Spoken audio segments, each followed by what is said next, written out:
محمد بن سیرین نے بیان کیا، وہ ام عطیہ سے، آپ نے فرمایا کہ ہم زرد اور مٹیالے رنگ کو کوئی تھیں۔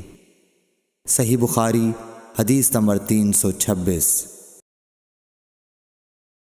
حضرت عائشہ رضی اللہ تعالی عنہا سے، جو حضرت صلی اللہ علیہ وسلم کی بیوی ہیں، روایت ہے کہ ام حبیبہ 7 سال تک مستحاضہ رہیں۔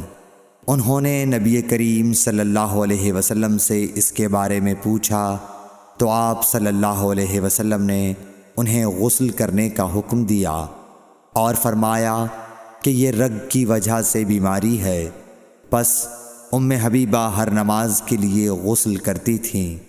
صحیح بخاری حدیث نمبر 327۔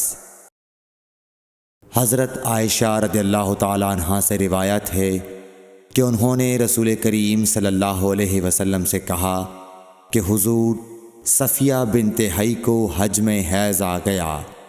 رسول اللہ صلی اللہ علیہ وسلم نے فرمایا، شاید کہ وہ ہمیں روکیں گی، کیا انہوں نے تمہارے ساتھ طواف زیارت نہیں کیا؟